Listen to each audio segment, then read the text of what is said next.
Venezuela. Bienvenidos todos a este su espacio. La Fuerza es la Unión, una tribuna abierta de la sociedad democrática venezolana para compartir con todos ustedes, más allá de cualquier distingo puntual, partidista o ideológico, la angustia, la preocupación, la justa indignación por lo que ocurre en nuestro país y también la certeza, la confianza, la esperanza de que trabajando juntos, de que remando unidos en la misma dirección, seremos capaces de construir la Venezuela de trabajo y de respeto, la Venezuela con alimentos y con medicinas, la Venezuela con democracia y con libertad, que todos necesitamos y que ciertamente todos merecemos. La Fuerza de la Unión es una presentación de frigoríficos N&S, el placer de la carne, ubicado en la planta baja del mercado municipal de Chacao. Es también una presentación del supermercado Madrid, ubicado en la calle Páez de Chacao diagonal a la Plaza Bolívar de ese municipio.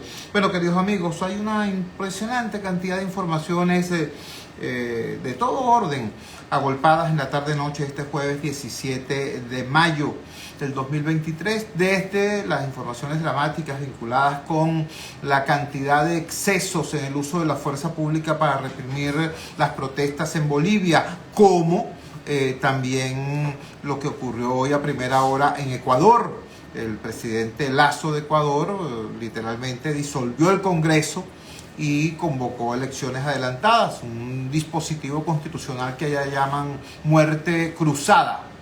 Es importante distinguir que esto que ocurrió en Ecuador es absolutamente constitucional, ¿no? Eso que alguna gente ha dicho, no, que es un golpe de Estado, etcétera, etcétera. Bueno, pues resulta que no, resulta que está previsto en la normativa interna del Ecuador. También hay información local, por supuesto, muy relevante. Sin embargo, queremos destacar lo que ocurrió hoy a nivel judicial. Hoy, 17 de mayo, van 684 días de detención injusta y arbitraria del doctor Javier Tarazona. Javier Tarazona, como ustedes saben, es educador, es activista, es defensor de derechos humanos y es el director de Fundarredes. Es inocente, debe ser puesto en libertad, sin embargo, sigue adelante un juicio insólito. Recordemos, el señor Javier Tarazona, actuando con total apego a la justicia y a la ley, reclamó del Estado venezolano la realización de una investigación porque constaba en su poder información sobre una presunta vinculación entre un alto exfuncionario del Estado y elementos irregulares, concretamente organizaciones guerrilleras o una organización guerrillera extranjera. Ahora, fue tan serio el señor Javier Tarazona que él no señaló alegremente, irresponsablemente, fulanito de tal está en tal cosa. No, él dijo, tengo estos elementos, quiero que el Estado venezolano inicie una averiguación.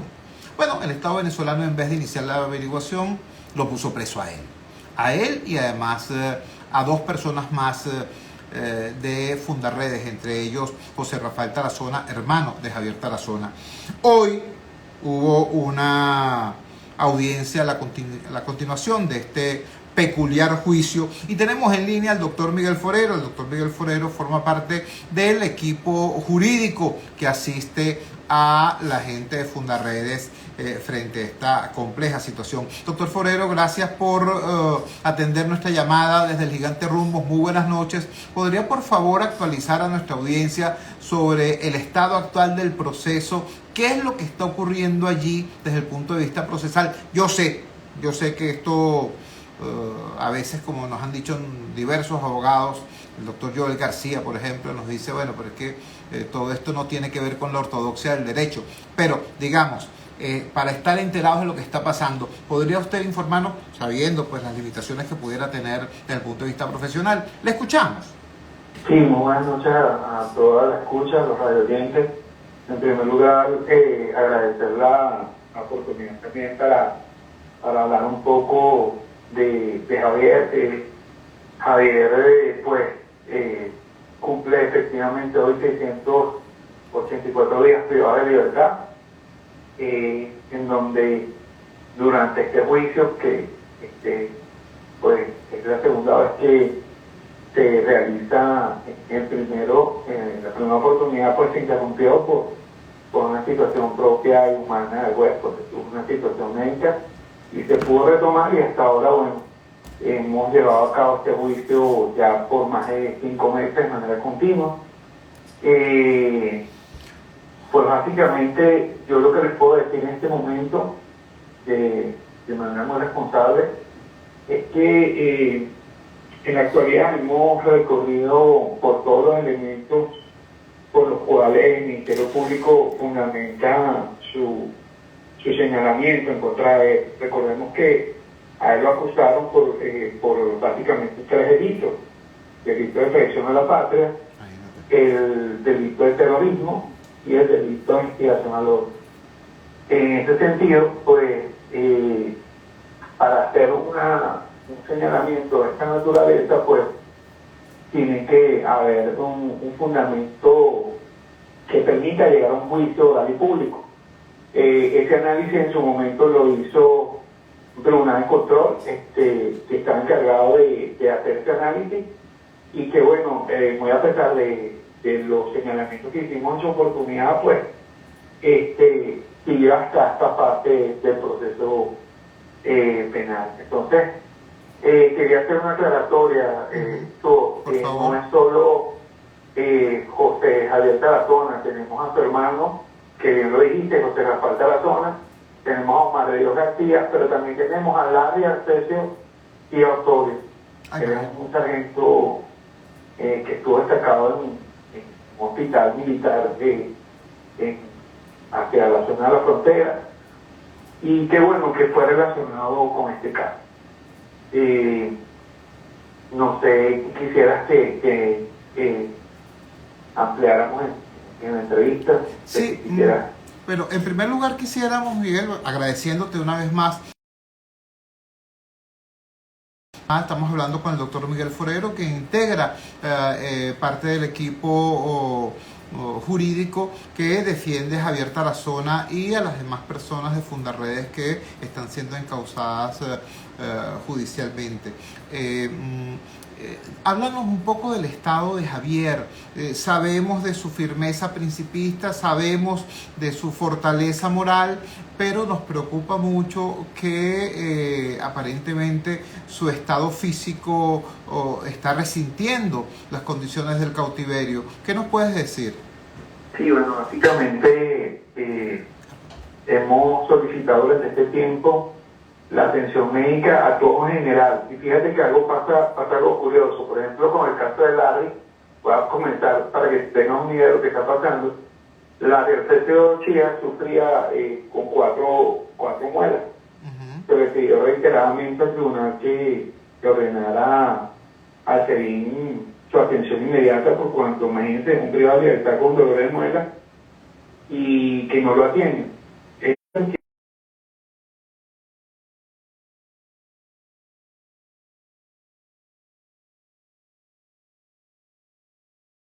Ya al final tuvimos que sacarle las muelas, perdió sus muelas, y tuvimos que pedirle al tribunal que lo dejara sin efecto, porque al final pues nadie hizo nada por él. Con Javier pasa algo parecido, fíjate.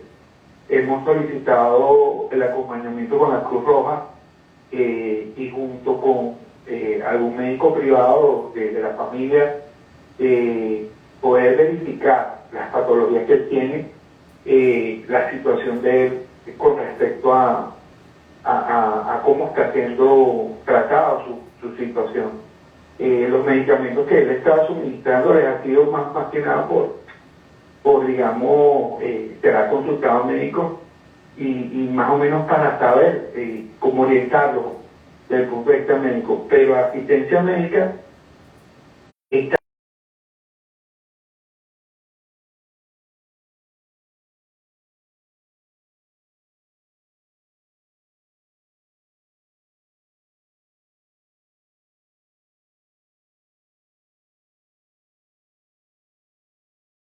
que dieron, y ahora tiene más patologías de las que pensábamos.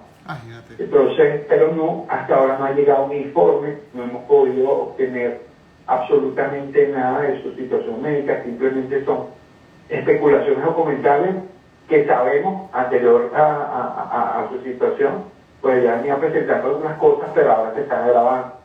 Él ahorita sufre, por ejemplo, al caminar, él está prácticamente ya jorobado, o sea, está en una condición en donde está afectada su espalda, y para sentarse duerme en unas condiciones como, bueno, sabrán, no todo el mundo allí duerme en las mejores condiciones, pues, una colchoneta, y para una persona que tiene sobrepeso, que tiene, como le digo, ya más de 10 patologías ahorita, pues es muy complicado. ¿Qué se requiere?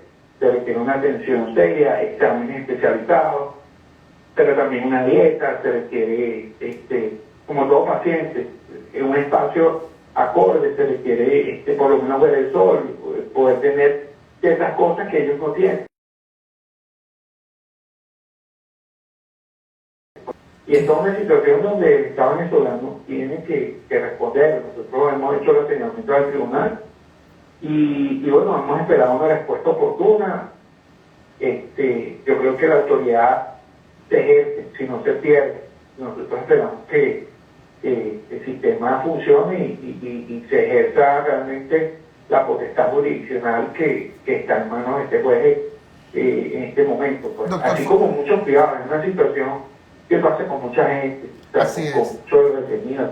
Doctor Forero, quisiera que por favor nos explicara cuáles son los criterios o cuál es el baremo que utiliza el sistema de justicia o concretamente el Ministerio Público para adoptar o solicitar una medida humanitaria por razones de salud. Se lo pregunto porque ayer nos sorprendimos, ¿no? Al conocer la muerte del señor Juan Almeida, una de las personas detenidas por el caso PDVSA Cripto, este escandaloso caso de corrupción, una persona estrechamente vinculada al PSUV y concretamente al grupo del señor Tarek El Alzheimer. Todo el mundo sabía que él estaba detenido, pero nadie sabía que él estaba gozando del beneficio de casa por cárcel, por una razón humanitaria, porque estaba enfermo. Hace más tiempo, hace semana y media, nos enteramos que también en el caso del exalcalde de Paracaima, así como fue veloz y sospechosamente veloz, por cierto, su detención, también fue extrañamente rápida una medida humanitaria de casa por cárcel porque alguien le hizo un diagnóstico express de depresión profunda, nadie sabe cómo, pero se lo hicieron, y entonces como estaba triste se lo llevaron para su casa. Entonces, ¿cómo se explica eso por un lado? Y por otro lado, que tengamos a Javier Tarazona con más de 10 patologías, como usted nos está diciendo, y sea sencillamente imposible que ya no una medida humanitaria de casa por cárcel, sino ni siquiera recibir atención médica en el propio cautiverio? ¿Cuáles son los criterios técnicos, si existen, para una situación como esa? Sí, bueno, todo pasa, en principio, en este caso, este tipo de medidas, pues son potestades inclusive del juez que lleva la causa. Las causas pueden ser, tienen que estar avaladas por el equipo médico, en este caso por un reconocimientos médicos legales. Debería, por ejemplo, de haber una experticia psiquiátrica, psicológica, por lo menos para llegar a deducir eso. O sea, debe haber un informe, y es un informe, por ejemplo, en el ámbito psiquiátrico y psicológico que requiere sesión, que requiere tiempo para poder emitir ese tipo de opiniones técnicas desde el punto de vista criminalístico para poder servir al juez un informe real que pueda generar la certeza de la situación médica de una persona. Pues, y hablo de manera general, pues, porque pues parte del medio. Los criterios son básicamente situaciones en donde esté comprometida la salud desde un punto de vista bien, digamos, bien particular, por ejemplo, enfermedades terminales, condiciones médicas que ameritan hospitalización permanente. Entonces, en todo caso, se habla desde el punto de vista objetivo, eso debería ser los parámetros. Los parámetros que los jueces usan o consideran, pues ya queda a su criterio potestad, pero comparto un poco tu inquietud, porque la justicia es una sola, no puede privilegiar a uno u otro. Si hablamos de una justicia en el sentido que los privilegiados a uno y a otro, todos somos seres humanos, al final la medición ante la ley es esa. independientemente de la responsabilidad que pudiera determinarse o no, es un tema que va más allá de lo jurídico, también un tema humano. Entonces, en el caso de Javier, pues, yo te digo porque sé la realidad de él, pues, yo lamentablemente, pues, a pesar de que es un tema de conocimiento público, hay temas jurídicos que me limitan a hacer un comentario más objetivo, pero sí, pues, pareciera que las desigualdades no deberían de ser parte de los procesos judiciales. Aquí el respeto a la dignidad humana debe ser el norte. Doctor Forero, queremos agradecerle altamente que nos haya atendido la llamada y que antes sobre el caso de Javier Tarazona y los demás integrantes de Fundarredes que están judicializados en este momento. Muchísimas gracias y buenas noches. Muy buenas noches. Bueno, quisiera nada más agregar un solo comentario. Bueno, en este momento estamos a la espera de 11 funcionarios, 2 testigos y 2 víctimas. No sabemos en qué momento podamos ir ya a la etapa ya de las conclusiones, pero yo espero que el sistema de justicia esté a la altura y dé un mensaje, porque en este momento lo necesitamos como venezolanos. O sea, no podemos pretender otra cosa que justicia, y es lo que pedimos. No es un tema más allá de lo político, no es un tema realmente de un tema jurídico, un tema de dignidad humana. Sería un buen mensaje si el sistema de justicia actúa como debe actuar, de manera igualitaria y con sentencias realmente sensatas y justas. Eso es lo que esperamos. Amén, amén. Muchísimas gracias. Era el señor Miguel Forero, abogado integrante del equipo jurídico de apoyo a Javier Tarazona y los demás integrantes y directivos de Fundarredes que están siendo judicializados. Me preguntan por qué. Bueno, hay razones, pretextos en realidad para la judicialización, pero estamos hablando de que están siendo perseguidos y castigados porque para algunos la defensa de los derechos humanos es un delito. En realidad es un derecho. Vamos a la siguiente pausa comercial y ya regresamos con muchísimo más de La Fuerza. La fuerza es la unión. Publicidad. ¿Ah? No, a Aimé. E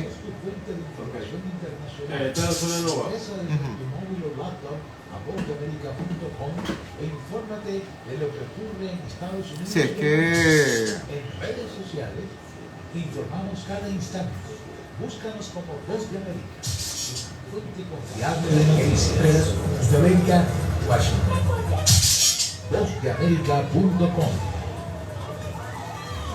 Y continuamos con La Fuerza es la Unión.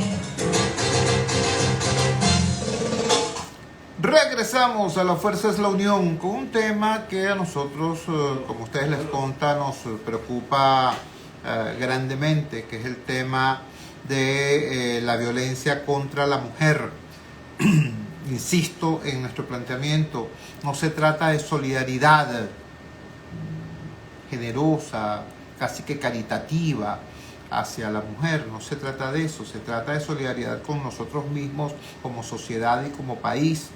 Un país que hostigue, reprima, discrimine e incluso asesine a la mitad de la población, porque la mujer es la mitad de la población en Venezuela y, por cierto, su mitad más asertiva, su mitad más productiva, la mitad de la población, por ejemplo, que ejerce más presión para ingresar a la educación superior y que obtiene allí se gradúa en menos tiempo y con mejores notas.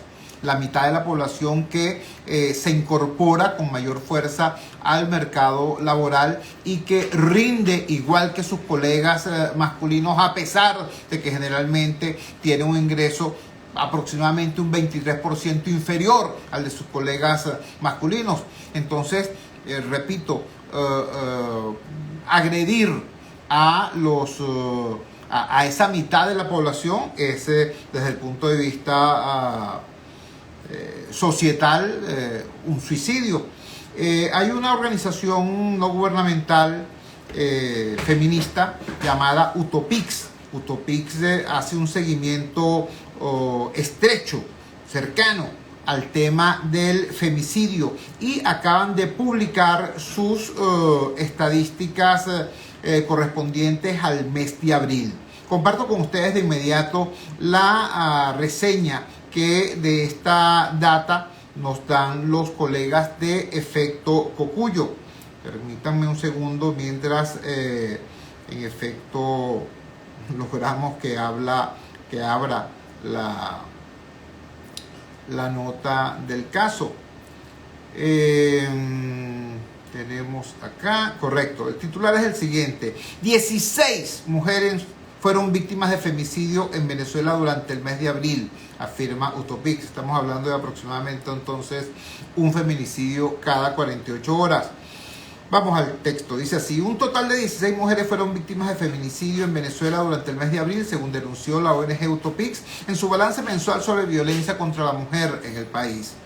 La organización señaló que durante los primeros 4 meses del año 2023, por lo menos 63 mujeres fueron víctimas de feminicidio. Repito, durante los primeros 4 meses del 2023, es decir, de enero a abril, por lo menos 63 mujeres fueron víctimas de feminicidio, de acuerdo con el monitoreo que hacen de reportes de medios de comunicación en todo el país.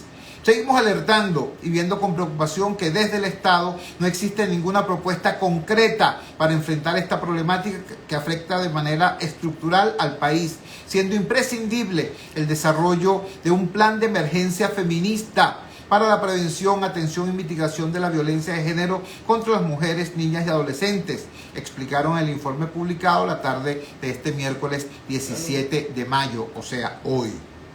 Utopix destacó en su monitoreo que en el país ocurrieron 18 feminicidios en grado de frustración y un total de 8 feminicidios de venezolanas en el exterior durante el mes de abril. Frente a esta realidad, afirmaron, debemos visibilizar y darle voz a esas mujeres, niñas y adolescentes asesinadas a manos de la violencia femicida, exigiendo al Estado venezolano acciones urgentes frente al incremento de la violencia y denunciando la impunidad que ampara muchas veces a estos agresores. Durante el mes de abril, también discriminaron esta información por entidad federal. Nos dice así el informe: durante el mes de abril, el estado con la mayor cantidad de feminicidios registrados fue Guárico, con 3 casos, seguidos por Zulia, con 2 casos, en Lara, Anzoátegui, Bolívar del Tamacuro, Sucre, Miranda, Aragua, Carabobo, Táchira, Barinas y Cojedes, donde en cada uno se registró un caso por entidad. Utopix señala que en lo que va de 2023, en Venezuela está ocurriendo un feminicidio consumado cada 45 horas. No estaba yo tan descaminado. Recuerda que les decía más o menos un feminicidio cada 2 días. Y nos dice un poco menos, no cada 48, sino cada 45 horas. Y un feminicidio en grado de frustración cada 43 horas. La organización informó que en 2 casos los feminicidios ocurrieron por golpes, asesinadas a golpes. En 4 casos la causa de muerte fue por armas de fuego. En otros 4 casos por asfixia mecánica. En 3 de ellos se debió a la violencia obstétrica, un caso por violencia ginecológica y en 2 casos se desconoce el arma utilizada. Sobre los victimarios, la organización defensora de los derechos de la mujer indica que de un total de 20 feminicidas, 10 están tras las rejas, 1 se dio a la fuga, un feminicida se suicidó y no hay información sobre los feminicidas en los otros 8 casos. ¿Qué tal? Terrible la información.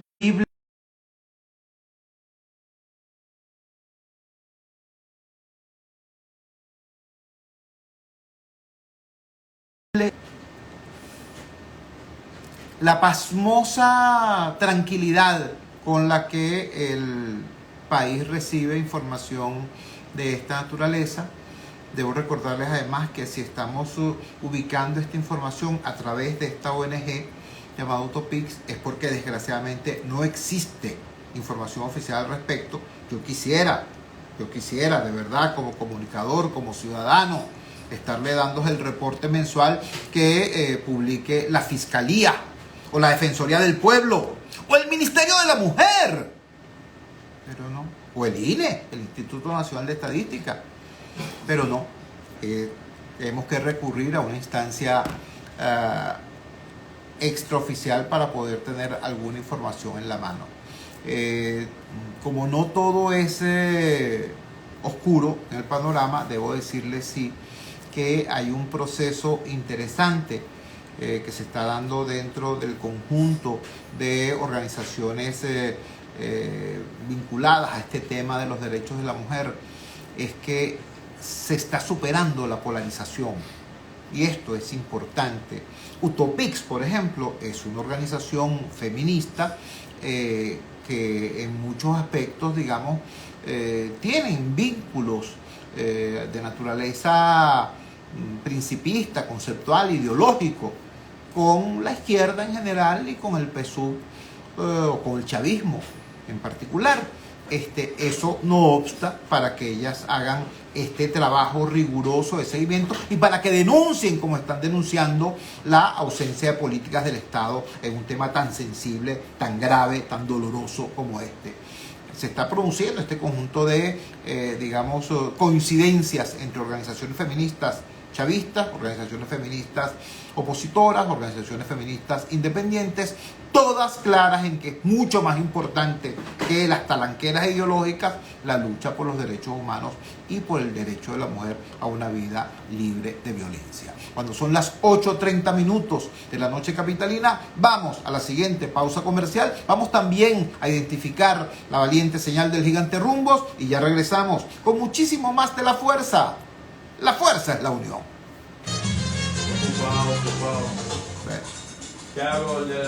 No. Vamos a llamar al señor de Amazonas. Sí. A José Mejía, el señor de Amazonas.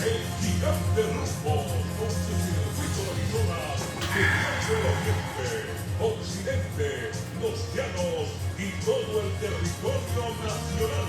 No pueden caer 3 gotitas de agua. Radio Rumbos es opinión, información, salud, economía, publicidad y buena música. Para Venezuela y más allá. Radio Rumbos. Aló, buenas noches, señor José Mejía. Ella quiere Radio Rumbo, programa del sur social. Publicidad. Aló. Escucho mal. Fines de semana en unas largas vacaciones. Posada Mansión Budget. Áreas equipadas con cocina, nevera. No, le escucho muy mal, señor. Disfruta Trate de ubicarse en otro sitio. 24 horas. Posada Mansión No, lo Budget, oigo muy en el mal, Oriente entrecortado. de Chile, a solo 2 horas y media de carretera. Déjeme llamarlo otra vez, señor. Los 365 días del año. Reservaciones Se oye muy por mal. los teléfonos 0414-303-2476 y 0414-131-3998. Síguenos, @tu. Mucha atención, en Óptica Martínez y Bolívar, en la Roosevelt, frente al elevado y en el centro comercial Proparte de nivel 2, frente a Factory, se volvieron locos, porque ahora tenemos el 20% de descuento en todo. Llámate. Radio 670 AM. Gigante. Son las 8:33. Publicidad. Y volvemos. En La Voz de América somos tu fuente de información internacional. Ingresa desde tu móvil o laptop a vozdeamerica.com e infórmate de lo que ocurre en Estados Unidos y el mundo. En redes sociales informamos cada instante. Búscanos como Voz de América, una fuente confiable de noticias. Voz de América, Washington. Vozdeamerica.com. El comunicador popular, Chuo Torrealba. En La Fuerza es la unión. Regresamos a La Fuerza es la Unión. Estamos haciendo esfuerzos desesperados por hacer contacto con el señor José Mejía. José Mejías es el coordinador de Fundarredes en el estado de Amazonas. ¿Por qué? Bueno, porque hay una situación muy compleja en el estado de Amazonas que compromete la seguridad, la integridad y la vida de una ciudadana venezolana. Comparto con ustedes la información que publica un medio electrónico de allá, de Amazonas, llamado elmorichal.com. Dice así: El ELN, Ejército de Liberación Nacional Colombiano, habría secuestrado a una mujer venezolana en el cerro de Yacapana. Familiares piden ayuda al gobierno de Petro. ¿Tú entiendes lo grave de este titular? ¿Ustedes entienden lo complicado que es que una familia venezolana afectada por el secuestro de una ciudadana venezolana en territorio venezolano tenga que pedirle ayuda al gobierno de un país extranjero? Ok, vamos al texto. Dice así: Denny Yerimar Carrasquel completa 23 días desaparecida. Los habitantes de la región aseguran que fue secuestrada por hombres del ELN que hacen presencia en el cerro de Yacapana, Amazonas, Venezuela. El hecho ocurrió el 20 de abril en la mina El Cacique. Ella estaba en un lugar público cuando testigos en el momento vieron como gente del Ejército de Liberación Nacional ELN se la llevó. Ella pedía auxilio y nadie la ayudó, manifestó a el medio El Morichal una tía de la mujer desaparecida. La familia de Denny Yerimar asegura que testigos del hecho responsabilizan a Alex Bonito, entre comillas, presunto cabecilla de esa guerrilla en el centro de Yacapana. Según reseñó el medio de comunicación venezolano Frontera Viva, no es la primera vez que los irregulares se llevan a personas de las minas frente a testigos, pero en esta ocasión la secuestrada no aparece. Denny Yerimar es una joven mujer de 29 años de edad, natural de Puerto Ayacucho, madre de una menor de 10 años, que habría llegado a la mina junto a su pareja sentimental, Rafael José Brito, para comercializar unas motocicletas, pero fue secuestrada y nadie da respuesta. Habitantes de Amazonas les dijeron a Frontera Viva que desde entonces nada se sabe de la muchacha, lo que tiene desesperada a la familia. Para la tía de la joven, la incertidumbre que vive la familia por la desaparición forzada de la misma los tiene con el alma en vilo. No descartan la posibilidad de que su sobrina pueda estar en territorio colombiano. Suplicamos al gobierno de Colombia y al presidente Petro que nos ayuden con las autoridades en la búsqueda. Es muy posible que mi sobrina pueda estar en territorio colombiano porque esos grupos irregulares son colombianos y operan en la frontera. En Venezuela, la familia de Denny Yerimar Carrasquel ha acudido a entidades como Fundarredes, una ONG venezolana dedicada a la promoción y defensa de los derechos humanos, y a los medios de comunicación del país.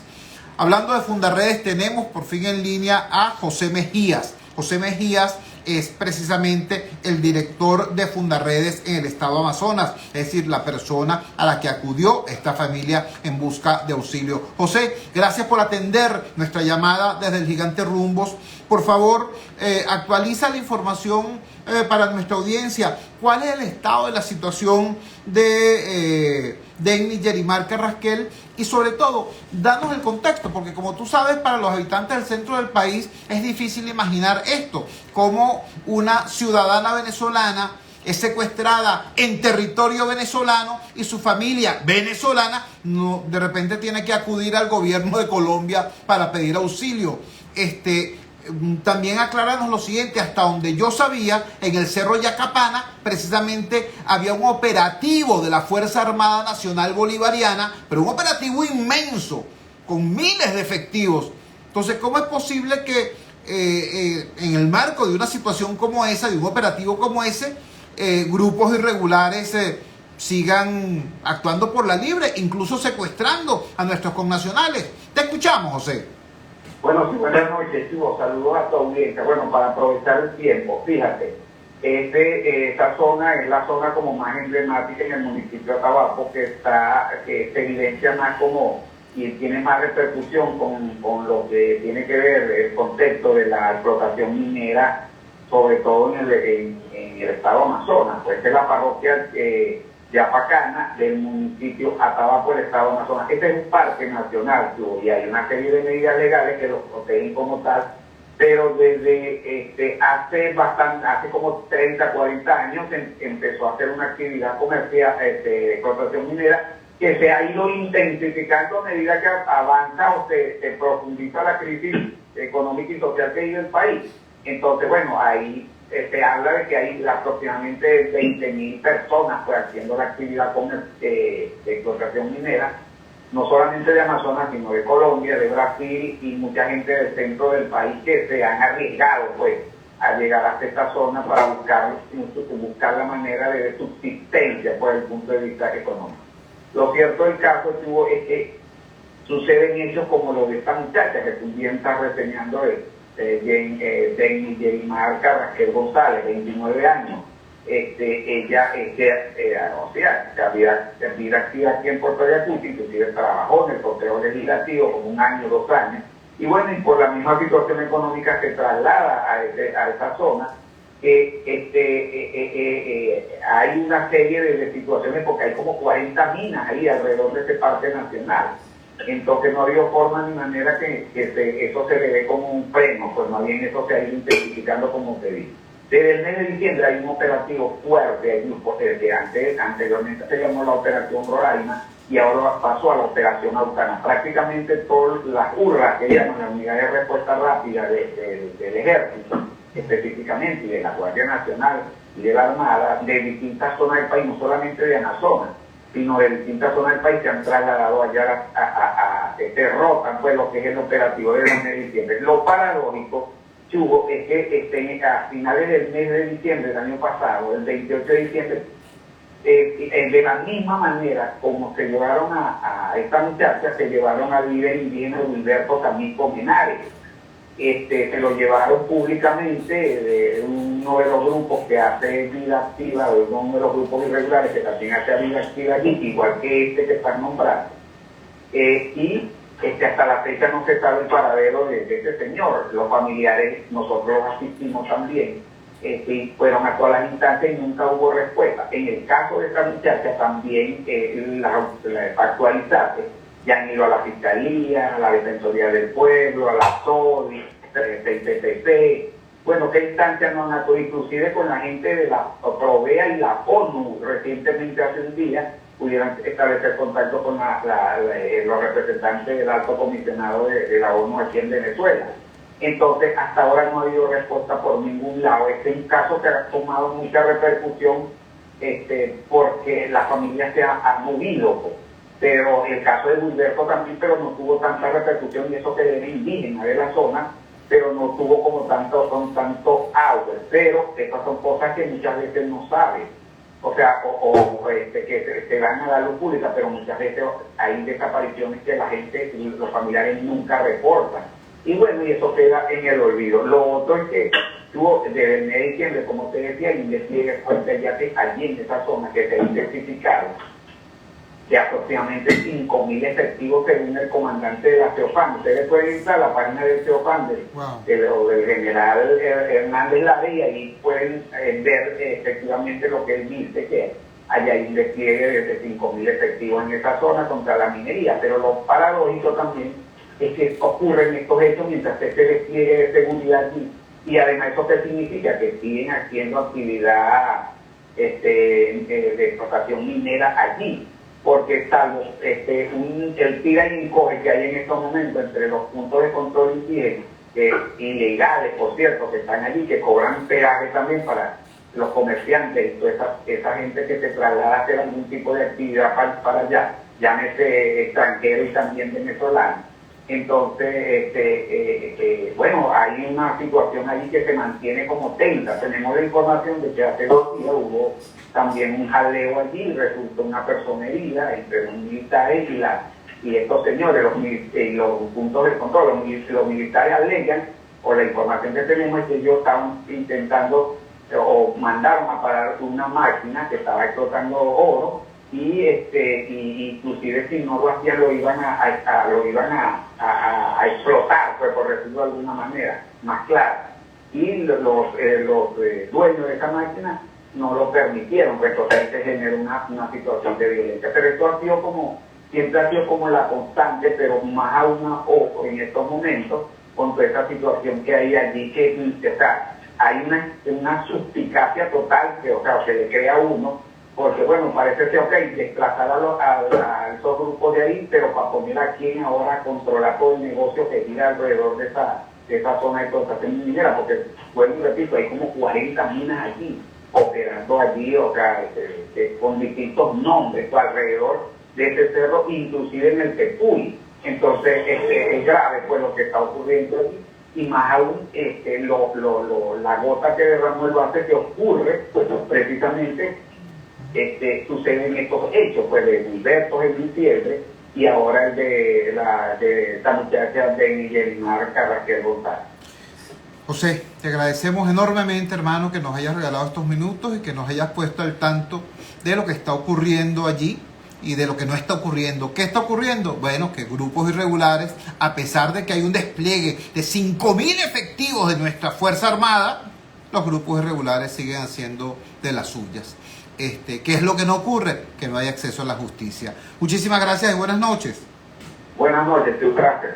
Era José Mejías, coordinador de Fundaredes en el estado de Amazonas. Voy a tratar de colocar el audio de un video que publicó la cuenta del general Hernández Lares, precisamente, sobre la operación Autana, que es esta operación desarrollada contra la minería justamente en el Parque Nacional Yapacana. Veamos. Aquí estamos ya subiendo al Parque Nacional Yapacana, Cerro Yapacana, supervisando el despliegue y la ejecución de la operación Autana. Nuestras unidades de reacción rápida se encuentran desplegadas a lo largo y ancho del estado Amazonas de enfrentar a grupos estructurados de delincuencia organizada que pretenden depredar nuestro medio ambiente. Así que seguiremos venciendo. Cuente usted con nuestra Fuerza Armada Nacional Bolivariana, con cada uno de estos hombres y mujeres de uniforme, que seguirán haciendo todo lo necesario para brindar la soberanía necesaria para garantizar la integridad de nuestro territorio. Es la voz, repito, del general Hernández Lares, en la cuenta de la Redi Oriental. Desplegada en la defensa del medio ambiente, expulsando a la delincuencia organizada que arbitraria y sistemáticamente destruye el medio ambiente amazónico con la minería ilegal en el Parque Nacional Yapacana. Nótese cómo nadie habla de guerrilla. Nadie.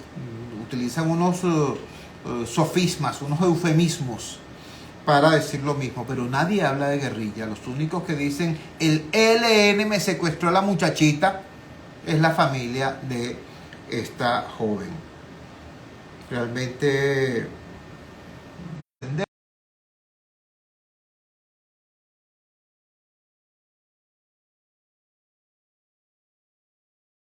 sí, de acuerdo a la propia información oficial, hay 5.000 efectivos desplegados en la zona.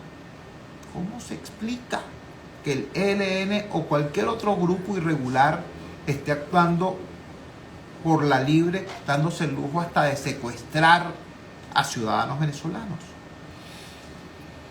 Cuando son las 8:46 de la noche capitalina, vamos a la siguiente pausa comercial y ya regresamos con muchísimo más de La Fuerza. La Fuerza es la unión. Publicidad. Y volvemos. Conéctate con La Voz de América desde tu móvil o en tu laptop. Escribe vozdeamerica.com y entra a un mundo de información. Vozdeamerica.com. Somos tu fuente de información internacional. Vozdeamerica.com. Un mundo de información y una fuente confiable de noticias. Desde la Casa Blanca reporta Jorge Agobiano, de La Voz de América. Ángela González, Voz de América, Nueva York. José Pernalete, Voz de América, Miami. Vozdeamerica.com. Y continuamos con La Fuerza es la unión. Vamos a dedicarle los minutos finales del programa de hoy a un tema importante. La Asamblea Nacional acaba de aprobar por unanimidad, es decir, los 250 votos del oficialismo más los 20 votos de la llamada Alianza Democrática, aprobaron la llamada Ley de Protección de los Activos de la República. Ayer, cuando comentamos esto, yo les decía, esta ley que se llama así, Ley de Protección de los Activos de la República, en realidad poco puede hacer para proteger los activos de la República en el exterior. Si el gobierno de Estados Unidos decide, por ejemplo, permitir que Citgo sea repartida, comprada por los acreedores, ¿no? Si el Reino Unido decide quedarse con el oro que está en el Banco de Londres, o si cualquier otro país decide quedarse con cualquier activo, yo no entiendo muy bien qué podría hacer el señor Jorge Rodríguez, presidente de la Asamblea Nacional, o el señor Diosdado Cabello, presidente de la Comisión de Política Interior, o el mismo Nicolás Maduro, para impedir eso, porque como todos sabemos, Venezuela está prácticamente al margen del sistema internacional en muchos aspectos. Ahora bien, para lo que sí sirve esa ley, de acuerdo a sus artículos muy claramente estipulados, es para hostigar, perseguir, criminalizar a aquellas personas que, de acuerdo a lo que dice el gobierno nacional, estén incursas en haber facilitado, permitido, promovido o alcahueteado que esos activos venezolanos en el exterior estén bajo el control de otro país o de otra potencia o de otros intereses. Comparto con ustedes parte del artículo llamado así: la ley para la protección de los activos de la República en el exterior dejó muda a la oposición. Calladito no te ves más bonito. Esto lo escribe el periodista Francisco Quico Bautista. Aparece publicado en el portal El Político, el-político.com. Dice así: esta nueva ley no debería sorprender a nadie, se veía venir. Lo que llama la atención es el silencio del universo opositor frente a su aparición. Entendemos, no es fácil fijar posición sobre el tema de la corrupción cuando te salpica. Es como un puercoespín, el asunto está lleno de púas por todas partes.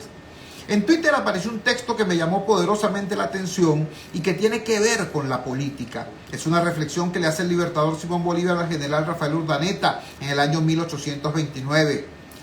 Decía Bolívar: por no entendernos con Santander, todo lo hemos perdido.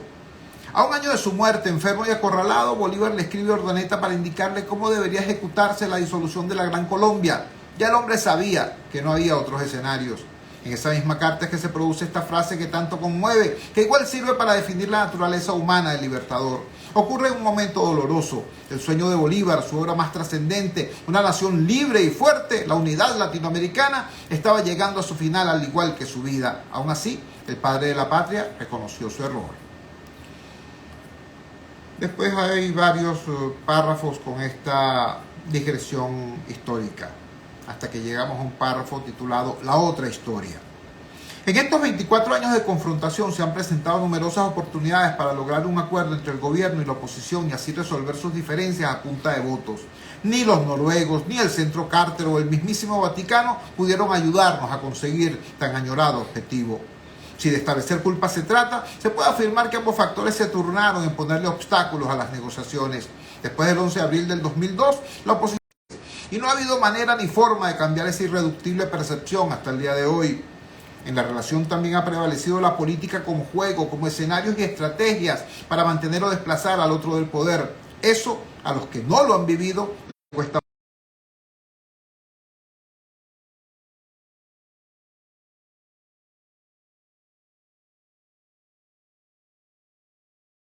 Poleo o Eric Ondarroa, voceros de la oposición y no del oficialismo. Por supuesto, se refiere el periodista Bautista a las denuncias sobre corrupción en la oposición misma. Dice, es curioso que las denuncias hayan venido siempre de voceros de la misma oposición. Aun cuando en un momento se nombró hasta una comisión de la Asamblea Nacional 2015 para investigar lo ocurrido en Monómeros, dirigida por el diputado José Brito, el asunto no pasó de un mero saludo a la bandera. Escuché una versión según la cual el día en que se presentó finalmente el informe se fue la luz en el Parlamento y la intervención de Brito solo fue escuchada por los presentes en el hemiciclo y nada más. No fue transmitida por ningún lado. Estaba claro que el tema estaba en espera de su turno al bate. El episodio de PDVSA y los no sé cuántos detenidos por corrupción le vinieron al gobierno como anillo al dedo. Tenía lógica que así fuera. Mientras el gobierno actuaba con mano dura frente a los suyos, los partidos que respaldaron al interinato nunca supieron tocar el tema y oportunidades tuvieron a montón. La fracción 16 de julio en la Asamblea Nacional 2015 se cansó de pedir explicaciones sobre los dineros en custodia y sus extraños manejos. A lo mejor se pensó que la geopolítica era el escenario ideal para canjear los recursos retenidos por condiciones electorales o la liberación de cierto número de presos. Lo que sí se vio claro fue que muchos de los recursos que entraron al interinato se manejaron para sostener a los partidos sus estructuras y los planes de la resistencia. Del lado del gobierno, especulando, también se pudo ver el tema de los activos en el exterior como un punto débil en la posición de sus adversarios y no como una fortaleza. Un recurso para presionar por debajo de la mesa en las conversaciones, como una amenaza para incidir en los implicados en corrupción y así forzarlos a ceder en sus posiciones. Pero, como el diálogo siempre ha sido visto como un cambalache, se fue pasando el tiempo y ahora no hay mucho para dónde correr. El Ejecutivo decidió hacer su jugada y hay mucho temor hacia lo que pueda ocurrir. De allí el silencio, sobre todo hacia lo que pudiera pasarle a las negociaciones con los americanos y a las candidaturas de Rosales y Capriles. En varias entrevistas, Leopoldo López afirmó que el éxito más importante del interinato fue haber logrado quitarle al gobierno los activos del país en el exterior. Era una jugada clave dentro de la estrategia que se elaboró para debilitar a Maduro y producir su salida del poder. Era parte fundamental del plan donde estaban las sanciones, la amenaza de invasión, la presión interna para que se produjera un alzamiento militar, el aislamiento internacional del gobierno y etcétera. Sin embargo, al no conseguirse el logro de los objetivos planteados, las denuncias de corrupción convirtieron el supuesto éxito de la medida en todo un boomerang. La derrota de esa política no solo sirvió para atornillar a Maduro en Miraflores, también se convirtió en una gran factura por cobrar a la oposición. Al intentar tumbar el gobierno y no lograrlo, era de esperar una respuesta de igual calibre. Como dice el dicho, si te montas en un ring de boxeo, se trata de dar y recibir. El otro también juega. Si se piensa con cierta objetividad, se puede observar que el deterioro del liderazgo tradicional de la oposición comenzó a evidenciarse después de que aparecieron las primeras denuncias de la corrupción en el manejo de la ayuda humanitaria, monómeros y Citgo. A la crisis del país se le sumó un problema de principios, de valores muy complejo. La oposición tradicional terminó por hacer lo mismo que se le criticaba al gobierno. Perdió progresivamente el referente ético. Esta crisis moral, junto a las enormes expectativas que no se cumplieron con la puesta en escena del interinato, es parte del descrédito de los políticos. Pesa tanto como la imposibilidad del gobierno de ponerle fin a la asfixiante situación económica. Son dos patas de una misma mesa. Bueno, ese es el tono de este artículo del periodista Francisco Bautista, conocido como Kiko Bautista. Personaje siempre polémico, le cae simpático a unos, le cae odioso a otros. Yo simplemente me limito a exponer las ideas que ha vertido en este artículo. Les digo de verdad lo siguiente, es muy grave esta situación, porque por donde tú lo veas, los venezolanos, todos los venezolanos, los chavistas, los opositores, los independientes, todos los venezolanos somos víctimas de un alicate. Ese alicate tiene, como todos los alicates, dos quijadas, ¿no? Una quijada es esa cantidad de dinero, ¿no?, que la oposición ha mantenido ahora congelada fuera del país. Bueno, ellos dicen que la mantienen a salvo de que la corrupción chavista no se la robe. Ok, pero es que, ¿y qué pasa con la otra corrupción? Porque nadie ha dado cuenta del desastre de monómeros, para poner solamente un ejemplo. Entonces tenemos esa quijada, la quijada de la corrupción opositora, y del otro lado tenemos una quijada gigantesca, que es la quijada de la corrupción oficialista. Acaban de descubrir que hubo un guiso en PDVSA, acaban de descubrir que hubo un guiso en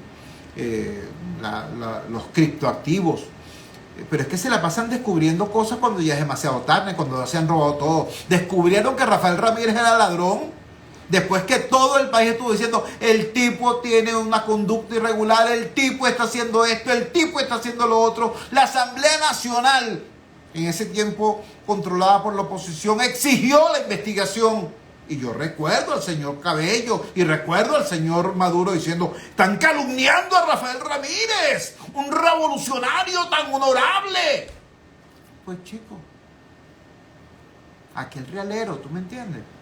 Bueno, y tantos otros casos. Hoy, un informe de Transparencia de Venezuela, una declaración de la directora de Transparencia de Venezuela, dice que la cantidad de dinero que se han robado, que se ha perdido, que se han extraviado, que han dejado de cobrar por conceptos de embarques petroleros por parte del gobierno, sería suficiente para pagar toda la deuda externa venezolana. ¡Échale pierna! Y mientras tanto, usted, todos nosotros estamos en la situación en la que estamos. Los servicios públicos a los que tenemos acceso son una desgracia, son una porquería. La cantidad de alimentos que podemos comprar con los mismos ingresos que tuvimos el mes pasado, bueno, daría risa si no fuera tan trágico. ¿Me entiendes?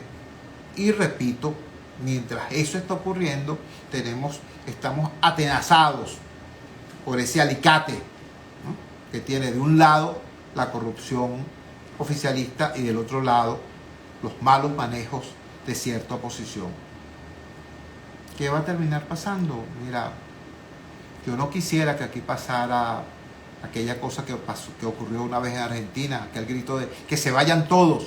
Yo no quisiera que pasara eso, pero sí creo que aquí están dadas las condiciones para que se produzca, que emerja un nuevo actor político que le dé respuesta a la Venezuela de trabajo, que quiere respeto, que quiere productividad, que quiere calidad de vida, pero a base de estudio y de trabajo, no a base de adularle al corrupto de turno en posición de poder.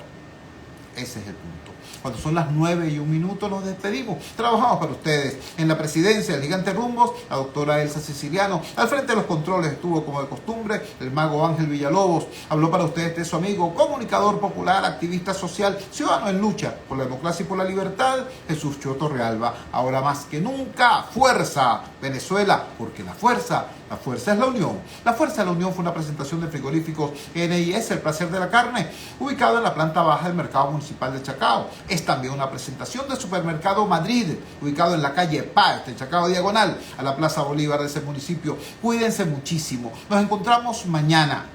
Por cierto, tengo varios mensajes preguntándome que si mañana hay programa, porque aquello de que mañana cumpleaños, sí, no hay mejor manera de celebrar un cumpleaños que trabajando y trabajando con ustedes. Claro que hay programa. Nos encontramos mañana a las 8 de la noche en la valiente señal del Gigante Rumbos, si Dios quiere. Chulo Torrealba.